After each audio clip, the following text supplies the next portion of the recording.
अध्याय 6 देख रहे हैं, understanding our criminal justice system. हमारी आपराधिक न्यायिक प्रणाली, इसको समझना, इसके बारे में आज चर्चा करेंगे। जब भी हम देखते हैं कि कोई कानून तोड़ता है, हम पुलिस को बता देते हैं, इन्फॉर्म कर देते हैं। आपने देखा होगा पिक्चरों में भी, रियल लाइफ में भी, कि जो पुलिस ऑफिसर्स हैं वो रिपोर्ट लिखते हैं, लोगों को पकड़ते हैं, जो गलत काम करते हैं उनको पकड़ा जाता है। यहाँ पर पुलिस का रोल अगर आप देखें तो अरेस्टिंग वाला हो जाता है, लेकिन हम कंफ्यूज हो जाते हैं कभी कभी कि यही लोग हैं जो डिसाइड कर लेते हैं, पुलिस वाले ही, कि एक आदमी गिल्टी है या नहीं है, या इसने कोई क्राइम किया है या नहीं किया है। जब भी किसी आदमी को पकड़ा जाता है किसी क्राइम को लेके, तो कोर्ट ऑफ लॉ यानी कि हमारा जो कानून है, कानूनी व्यवस्था है, वो डिसाइड करता है, वो फैसला करता है कि जो आरोपी है, एक्यूज्ड, वो गिल्टी है, वो गुनहगार है या नहीं है। हमारे कॉन्स्टिट्यूशन के हिसाब से हर एक आदमी को चांस मिलना चाहिए, मिलता है, फेयर ट्रायल का। इसको हम काफी चर्चा करेंगे इसके बारे में। तो हम फेयर ट्रायल क्या होता है इसके बारे में चर्चा करेंगे। एक स्टोरी लेंगे और एफआईआर को समझेंगे। फर्स्ट इंफॉर्मेशन रिपोर्ट क्या होती है, कैसे होता है, ये लोग कौन होते हैं जो इसमें इन्वॉल्व होते हैं, कानूनी प्रक्रिया में, क्रिमिनल जस्टिस सिस्टम में क्या इंपॉर्टेंस होती है इस क्रिमिनल जस्टिस सिस्टम की, क्यों जरूरी हो जाता है ये। जैसे मैंने कहा कि यहां पर एक स्टोरी के तहत इसको समझेंगे। शुरुआत कुछ इस तरीके से होती है कि ये अपार्टमेंट है मुंबई में, मिस्टर शिंदे और मिसेस शिंदे का। मिसेस शिंदे किसी पार्टी, शादी, व्यवहार में जाने के लिए तैयार हो रही हैं, और जो ओकेजन में वो जाना चाहती हैं उसके लिए वो तैयार हो रही हैं, तो गहने पहनना चाहती हैं। मिसेस शिंदे ये बहुत गंभीरता से और जल्दीबाजी में ढूंढ रही हैं, ड्रॉअर खोल रही है, सब कुछ इधर उधर ढूंढ रही हैं, बड़ी परेशान है वो। अब उनकी जो गले की चेन है वो उन्हें नहीं मिल रही। शिंदे साहब आते हैं, वो कहते हैं कि जल्दी करो। तो मैडम कहती हैं कि मेरी जो चेन है वो मुझे नहीं मिल रही, मुझे लगता है कि शांति ने जरूर इसको लिया है, चोरी कर लिया है। वो सबसे ज्यादा टाइम मेरे यहां लगाती है मेरे रूम को क्लीन करने में। अब शांति यहां पर है, शांति इनकी घरेलू नौकर है। अब शांति 3 साल से यहां काम कर रही है। शिंदे कहती हैं कि अगर तुमने मेरे गोल्ड की चेन ली है तो चुपचाप दे दो, या मैं पुलिस को बुलाने वाली हूं, अगर अभी है तो दे दो। शांति कहती है कि मैडम मैंने चोरी नहीं की है, मेरा इसमें कोई भी रोल नहीं है। अब शिंदे साहब क्या करते हैं, वो उनके जो सामान है शांति का उसको सर्च करते हैं और ये देखते हैं कि इनके बक्से में 10,000 रुपए दिख जाते हैं। वो चिल्लाना शुरू करते हैं कि तुमने चोरी की है और उसी को बेच के तुमने 10,000 रुपए प्राप्त किए हैं। शांति ये कहती है कि सर, मैं और मेरा जो ब्रदर है, हम लोगों ने पैसे बचाए हैं 1 साल से। हम एक गाय बैल इस तरीके से हम खरीदना चाहते हैं।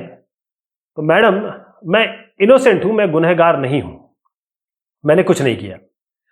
मिस्टर शिंदे क्या करते हैं, वो पुलिस स्टेशन आते हैं और यहां पर कहते हैं कि मुझे एक एफआईआर दर्ज करवानी है कि मेरे घर में चोरी हो गई है और मेरी जो मेड है शांति, घरेलू नौकर है, उसने गले का चेन चोरी कर लिया है। शिंदे साहब फटाफट ऐसा एफआईआर लिख देते हैं। राव साहब है, इन सब इंस्पेक्टर का नाम है राव साहब। उसके आगे क्या होता है, मिस्टर शिंदे और राव साहब आते हैं घर पे, अपार्टमेंट में, और इंस्पेक्टर साहब ये कहते हैं कि अब मैं स्टेटमेंट लूंगा विटनेस का, गवाहों का। जो पैसा है 10,000 मुझे मिला है, इसको मैं सील बंद करता हूं और इसको एविडेंस की तरह लेके जा रहा हूं और शांति को भी पकड़ के ले जा रहा हूं। तो इनको सबूत के तौर पे 10,000 रुपए ले गए। शांति ये कहती है कि सर मुझे मत ले जाइए, मैंने मेहनत से पैसे कमाए हैं, मैंने चोरी नहीं की है। पुलिस स्टेशन में क्या होता है, जो शांति का ब्रदर है उसका नाम है सुशील। सुशील पहुंचता है राव साहब के पास और वो कहता है कि आप शांति को छोड़ दीजिए, हमने ऐसा कोई गुनाह नहीं किया है।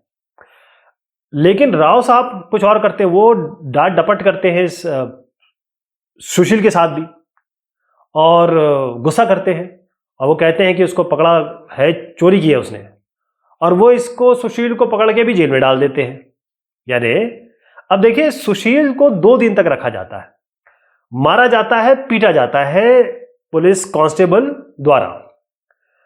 अब वो ये चाहते हैं कि सुशील इस बात को मान ले, कन्फेस कर ले कि उसने और शांति ने, जो डोमेस्टिक सर्वेंट है, उनका एक ग्रुप चलाते हैं। शांति सरगना है एक गैंग की, और ये चोरी करते हैं, ज्वेलरी चोरी करते हैं, आभूषण चोरी करते हैं लोगों के घर से।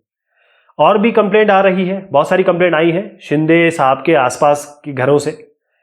अब सुशील बार बार कहता है कि मैं एक फैक्ट्री मजदूर हूं, मैं कामगार आदमी हूं, और उसके बाद पुलिस उसको 2 दिन बाद छोड़ देती है, जाने देती है। उसको 2 दिन तक बगैर किसी बात के रखा जाता है और 2 दिन बाद छोड़ दिया जाता है। अब और 1 महीने बाद शांति को बेल मिल जाती है, जमानत मिल जाती है। लेकिन कोई ऐसा आदमी है नहीं जो उसे श्योरिटी दे दे 20,000 रुपए की। यानी उसको जमानत मिलने की प्रक्रिया की पॉसिबिलिटी है, लेकिन उसके पास पैसे नहीं, 20,000 का उसको बॉन्ड भरना है, कौन आएगा ऐसा, बहुत परेशान हो जाती है वो। उसके बाद क्या होता है, पुलिस एक चार्जशीट फाइल करती है। अभी भी ये जेल में है क्योंकि इनको कोई जमानत के लिए मिला नहीं। पुलिस एक चार्जशीट फाइल करती है और इसकी जो कॉपी है, जो स्टेटमेंट की, जो भी विटनेस ने गवाही दी है, उसको शांति को देती है। शांति कहती है कि मेरे पास कोई लॉयर तो है नहीं, मैंने जो कृत्य नहीं किया या जो भी जिसका आरोप मुझे लगा रहे हैं, मेरे पास ऐसा कोई लॉयर है नहीं, अधिवक्ता है नहीं जो मुझे डिफेंड कर सके। तो मजिस्ट्रेट ये कहता है ठीक है, मैं कमला रॉय, ये अधिवक्ता है, एडवोकेट है, इनको सरकारी खर्चे पर आपका अधिवक्ता, लॉयर, वकील घोषित करता हूं। आर्टिकल 22 में क्लियर दिया हुआ है कॉन्स्टिट्यूशन के कि हर एक आदमी का जो फंडामेंटल राइट है उसको डिफेंड किया जाएगा।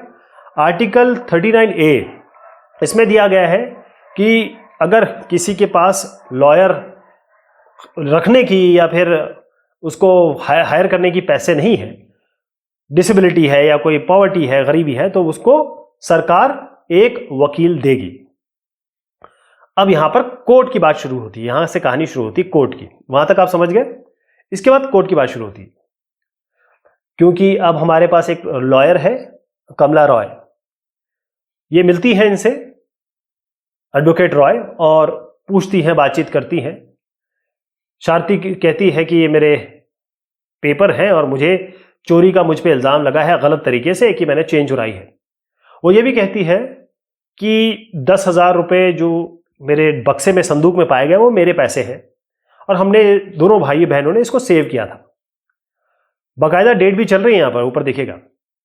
अब कोर्ट, क्योंकि चार्ज अब लग गए हैं, चार्जशीट बन गई है 10,000 रुपये का, जो ये माना गया या ये चार्जशीट में लिखा कि शांति ने 10,000 चेन बेच के पाए हैं। शांति कहती है कि आई प्लीड नॉट गिल्टी, मैंने कोई जुर्म नहीं किया है। यहां से इनका प्रक्रिया शुरू होती है, न्यायिक प्रक्रिया। अब यहां पर आते हैं वकील साहब। वो ये कहते हैं कि बताइए, इन्होंने क्राइम किया है, इन्होंने, शांति ने चोरी की है, और कोई भी ऐसा आदमी नहीं है बाहर का जो घर में आता है, शांति काम करती है और यहां पर इसने चोरी की है। अब ये जो साहब जो है, इनको पब्लिक प्रोसिक्यूटर कहते हैं, जो ये इल्जाम लगा रहे हैं या फिर जो सरकार के लिए पैरवी कर रहे हैं, इनको पब्लिक प्रोसिक्यूटर कहा जाता है। और इन्होंने कहा कि हमारे पास विटनेस है, और जैसे मैंने बताया कि 10,000 इसके संदूक में मिले हैं, और वो पूछते हैं शिंदे साहिबा से कि आप बताइए कि कैसे क्या हुआ था। तो मिसेस शिंदे क्लियर बताती है कि ऐसा ऐसा हुआ। अब मिसेस रॉय आती हैं, वो क्रॉस एग्जामिन करती हैं मिसेस शिंदे को, वो ये कहती हैं कि अच्छा ठीक है, आप ये कह रही हैं कि आपने शांति को चोरी करते हुए नहीं देखा, ठीक है, और आपने चेन भी नहीं उससे प्राप्त की। वो 3 साल से आपके घर में काम कर रही है शांति, आज तक कोई भी चोरी नहीं हुई, आपके घर में कोई चोरी नहीं की उसने, और आप उसको हर महीने 1,000 रुपए देते भी हैं सैलरी के तौर पे, ठीक है। तो एडवोकेट राय सुशील से भी बात करती हैं और जो उसका मालिक है उससे भी बात करती हैं, और ये टेस्टिमोनियल्स, ये सारी गवाहियां ली जाती हैं। वो ये बताने में सक्षम रहती हैं कि 10,000 जो मिले हैं शांति के ट्रंक में, वो सुशील और शांति ने जो पैसे बचाए हैं उससे भी आ सकते हैं, उससे भी आए होंगे। मतलब ये ज़रूरी नहीं है कि चेन बेच के ही इन्होंने पाया होगा, क्योंकि इनकी जो अर्निंग है और जो गवाही मिली है, एविडेंस मिला है, उससे ये क्लियर होता है। तो अब यहां तक इनकी जिरह चल रही है, आपस में बातचीत चल रही है, तर्क वितर्क चल रहा है पब्लिक प्रोसिक्यूटर और मिसेस रॉय में। अब जब ट्रायल चल रहा है, सुशील को पता चलता है शर्मा से, इंस्पेक्टर शर्मा साहब है, एक अलग इंस्पेक्टर साहब है, कि उन्होंने गैंग को पकड़ लिया है, यंग लड़कों का है, जो ज्वेलरी, ये आभूषणों को चुरा रहे हैं शिंदे साहब के आसपास के इलाकों से। और कई ऐसे मिसेस शिंदे के जो बेटा है उसको भी जानते हैं, या ये कहें कि मिसेस शिंदे का बेटा भी जो है वो उन लोगों को जानता है। तो ये बता देते हैं एडवोकेट रॉय को। एडवोकेट रॉय को अभी एक चीज़ मिल जाती है, वो ये बुलाते हैं शर्मा साहब को। वो पूछते हैं, शर्मा साहब आप बताइए आपको क्या मिला। शर्मा जी कहते हैं कि हाँ, हमें एक गैंग मिला है, हमने पकड़ लिया है, और हमको जो स्टोलन चेन है जो आप कह रहे हैं कि चोरी हुई है, वो भी मिल गई है। अब जैसे ये बात पता चलती है इंस्पेक्टर शर्मा की, जब गवाही आ जाती है, इन्होंने ऑलरेडी पकड़ लिया गैंग को, अब रॉय आर्ग्यू करती हैं कि जज से कि अब तो ये एस्टैब्लिश हो गया ना कि शांति ने कोई गुनाह नहीं किया, उसने कोई चोरी नहीं की, इसको एक्विट किया जाए। एक्विट मतलब होता है बरी। इस बेचारी ने कोई गुनाह नहीं किया, इसके ऊपर आरोप लगाया गया गलत तरीके से, अब इसको बरी किया दिया जाए। अब जज क्या करते हैं, वो एक्विट जैसे मैंने कहा बरी कर देते हैं, आरोप मुक्त कर देते हैं, गुनाह से मुक्त कर देते हैं कि आपको बरी किया जाता है, 10,000 रुपये आपको वापस मिल जाएंगे। और यहाँ पर ये जो राव साहब ने किया है, राव जो इंस्पेक्टर साहब शुरुआत में थे, इन्होंने जो किया है इन्वेस्टिगेशन, जो तहकीकात की है, ये बिल्कुल गलत की है, शॉडी है इसमें। और जो आप बेचारी सुशील और आपने भी जेल में समय गंवाया है, वो सब भी देखा जाएगा। अब यहाँ से हमने देखा कि कौन कौन से लोग थे। पुलिस भी आ गई, पब्लिक प्रोसिक्यूटर आ गए, डिफेंस लॉयर आ गया और जज आ गए। यानी एक आरोपी पक्ष है, एक अभियोजन पक्ष है, और जज हो गए जो हमारे न्यायाधीश हो गए। तो पुलिस का रोल क्या आता है इस क्राइम को इन्वेस्टिगेट करने? पुलिस का क्या रोल है? अगर कोई कंप्लेंट आती है पुलिस के पास, शिकायत आती है कि कोई क्राइम हुआ है, कोई गुनाह हुआ है, तो इन्वेस्टिगेशन तहकीकात में पुलिस शुरुआत करती है इन्वेस्टिगेशन की तहकीकात की, और उसमें जो आसपास गवाही वाले हैं, किसी ने जो देखा है, उसके विटनेसेस, जो गवाह हैं, उनकी सारी बातचीत लिखी जाती है, या कोई सबूत मिलता है उसको लिया जाता है। और उस तहकीकात के समय पुलिस एक अपना आइडिया बनाती है, ओपिनियन बनाती है। अगर पुलिस को लगता है कि इस बंदे ने या इस बंदी ने कुछ गुनाह किया है, तो फिर ये चार्जशीट दायर करती है। मतलब क्या क्या चार्जेस लगेंगे, क्या क्या गुनाह किया है, जैसे दफ़ा 302, दफ़ा 301, इस तरीके से लगाए जाते हैं। और फिर जज का काम होता है कि गिल्टी इनोसेंट प्रूव करना, पुलिस का काम नहीं होता है।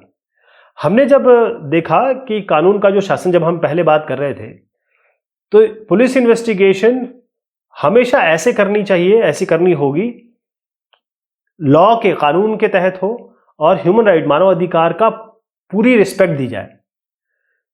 सुप्रीम कोर्ट ने क्लियर गाइडलाइन लिखे हैं कि पुलिस को जब वो अरेस्ट करेगी, जब किसी को वो गिरफ्तार करेगी या अपने पास रखेगी या उससे पूछताछ करेगी, इंटरोगेशन करेगी, तो पुलिस बिल्कुल भी उसको अलाउ नहीं है कि वो आरोपी को मारे, पीटे, डांटे, गलत शब्द कहे, गालियां दे। कुछ नहीं कर सकती वो इस तरीके से। वो ये भी नहीं कह सकते कि छोटे मोटे अगर ऑफेंस कुछ गलती हुई तो वो खुद ही पनिशमेंट दे दे। पुलिस पनिशमेंट नहीं दे, आपने देखा होगा पुलिस मारते रहते हैं, डंडे मारते रहते हैं, पीटते रहते हैं, ये सब गलत है। आर्टिकल 22 जो कॉन्स्टिट्यूशन हमारा हिंदुस्तान का कॉन्स्टिट्यूशन है और क्रिमिनल लॉ, ये क्लियर बताता है कि जब भी किसी आरोपी को, किसी भी बंदे को आप पकड़ेंगे तो उसके कुछ फंडामेंटल राइट है, मूल अधिकार है। पहली चीज़ ये है कि जब उसको गिरफ्तार किया जाएगा तो उससे पूछा जाएगा कि किस आरोप में उसको गिरफ्तार किया जा रहा है। पहली चीज़ ये हो गई। दूसरी ये है कि 24 घंटे के अंदर उसको नियरेस्ट मजिस्ट्रेट के सामने पेश करना है। ऐसा नहीं करते आप कि उसको बस जेल में डाल के रख दिया। 24 घंटे के अंदर उसको सामने प्रेजेंट करना पड़ेगा मजिस्ट्रेट के। दूसरी चीज़ ये है कि मारना पीटना, किसी को भी अगर आपने पकड़ा है, मारना पीटना गाली देना ये सब नहीं कर सकते। फिर उसके बाद ये है कि अगर मान लीजिए पुलिस कस्टडी में, पुलिस के जब आरोपी है तो उसने कन्फेस कर लिया, उसने अपना गुनाह मान लिया, तो ये इसको एविडेंस की तरह यूज नहीं किया जा सकता, सबूत की तरह कोर्ट में। अगर मान लीजिए एक 15 साल के से कम का लड़का है या फिर औरत है, लड़की औरत, उनको पुलिस स्टेशन नहीं बुलाया जा सकता केवल सवाल पूछने के नाम पे।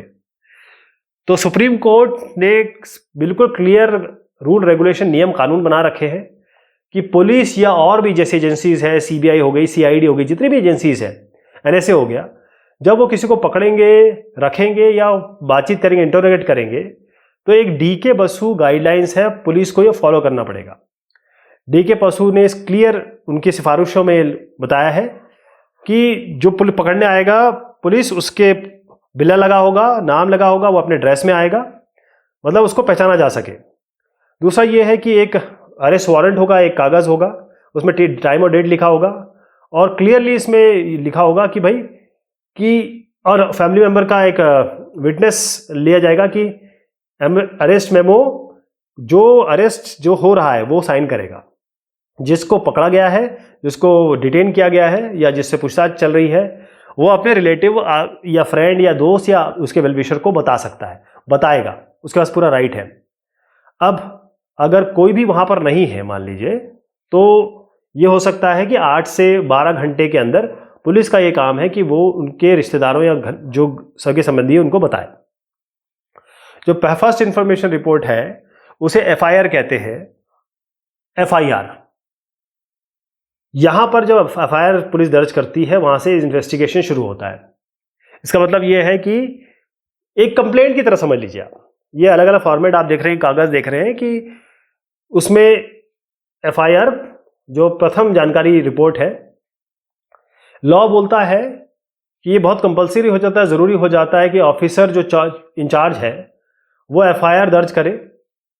और जब भी एक बंदा ये इंफॉर्मेशन देता है कि कॉग्निजेबल ऑफेंस है, अज्ञेय, यानी कि ऐसा कुछ जो खतरनाक, कोई ऐसा बहुत बड़ा जैसे मर्डर हो गया या आप समझ रहे होंगे कि बहुत ही ज़्यादा गंभीर जो ऑफेंस है, अब इसमें एफआईआर इंफॉर्मेशन पुलिस को ओरली भी दी जा सकती है, लिखित में भी दी जा सकती है। एफआईआर में क्लियर डेट, टाइम, कहाँ पर गुनाह हुआ, सारी गुनाह से रिलेटेड जो भी चीज़ें पता है और जो भी इवेंट हुए, सर्कमस्टेंसेस थे, वो लिखे जाएंगे। अगर ये पता है कि जो आरोपी है वो कौन है, और अगर गवाह पता है उनको भी उसमें लिखा जाएगा, उनका नाम वगैरह, फ़ोन नंबर, एड्रेस सब लिखा जाएगा। एफआईआर में अननोन के खिलाफ भी हो सकता है पता ही ना हो कि किसने किया हो। एफआईआर में ये होगा कि जिसने जो कंप्लेंट किया है, जिसने आरोप लगाया है, उसका नाम, एड्रेस होगा। उसके बाद एक बाकायदा फॉर्मेट होता है, इसको जिसने कंप्लेंट की है वो साइन करेगा, और जो आरोपी है वो भी, मतलब जो आरोपी है उसको एक कॉपी मिलेगी, और जिसने कंप्लेंट की है उसको कॉपी मिलेगी, दोनों को कॉपी मिल सकती है। अब पब्लिक प्रोसिक्यूटर का क्या रोल है? सरकारी गवाह जिसे कहते हैं। देखिए, जो भी गलत हो रहा है, गुनाह हो रहा है, वो केवल एक आदमी के खिलाफ नहीं हो रहा है, वो पूरे समाज के खिलाफ हो रहा है, पूरे राज्य, पूरे देश के खिलाफ हो रहा है।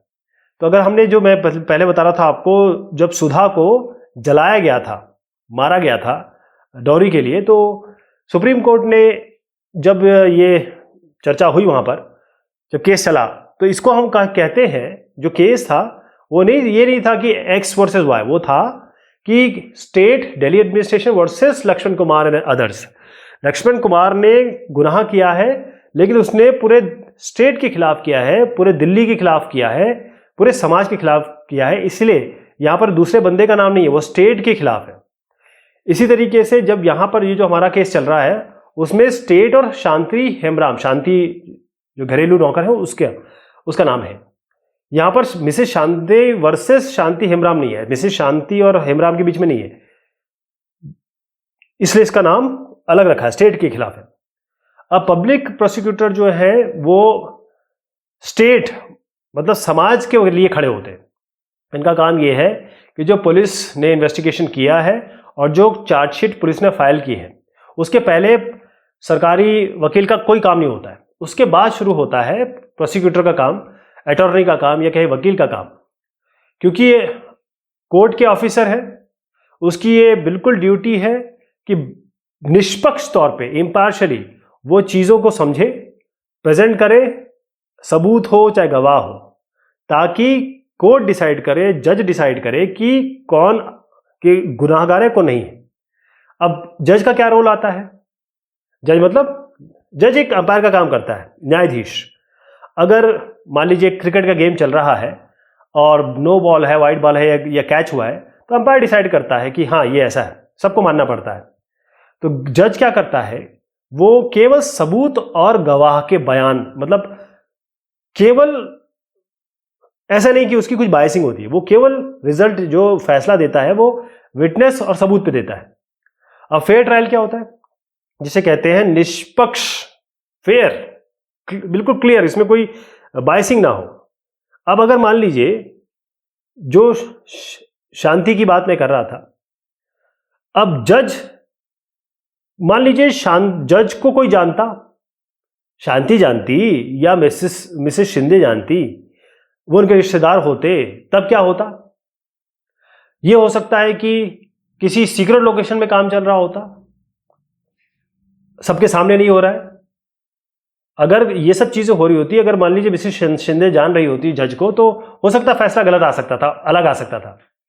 इसीलिए आर्टिकल 21 जो कॉन्स्टिट्यूशन संविधान में जो गारंटी ऑफ लाइफ है, इसमें यह दिया गया है कि जो लाइफ है और लिबर्टी है, फ्रीडम और जिंदगी, वो तभी ली जा सकती है जब आप किसी की फ्रीडम लेंगे, जेल में डालेंगे और किसी की फांसी वांसी की सजा देंगे, वो तभी लिया जा सकता है जब एक रीजनेबल और जस्टिफाइड, न्यायिक तौर पे, अगर लीगल प्रिस्क्राइब प्रोसीजर उसी के तौर पे लिया जा सकता है। तो शांति का केस जो था उसमें हम फिर से आते हैं। पहले एक चार्जशीट उनको दी गई, ये फ्री ट्रायल में आ गया, बाकी जितने भी सबूत थे, एविडेंस थे, उनके खिलाफ प्रेजेंट किए गए, वो सब की कॉपी दी गई। शांति को ये चार्ज किया गया कि उसने चोरी की है, और ट्रायल जो है बिल्कुल ओपन कोर्ट में हुआ, यानी कि जो सुनवाई हुई वो खुले कोर्ट में हुई, पब्लिक के आंखों में हुई। उसके ब्रदर सुशील वो भी कोर्ट में आए, और ट्रायल जो शांति है उसके प्रेजेंस में हुआ। शांति को एक लॉयर दिया गया, उसके पास पैसे नहीं थे तो मिसेस रॉय दी गई उनको। एडवोकेट रॉय के पास पूरी अपॉर्चुनिटी मिली कि वो क्रॉस एग्जामिनेशन कर सके, सवाल जवाब कर सके। एडवोकेट रॉय को भी पूरी अपॉर्चुनिटी मिली कि शांति के डिफेंस को वो प्रेजेंट कर सके, यानी शांति को अभियोजन पक्ष हो गया, आरोपी पक्ष हो गया, सब दोनों को प्रॉपर चांसेस मिलेंगे, कहने का मतलब ये है। अब जब तक उसका गुनाह साबित नहीं हो जाता वो इनोसेंट है, ये मानिए।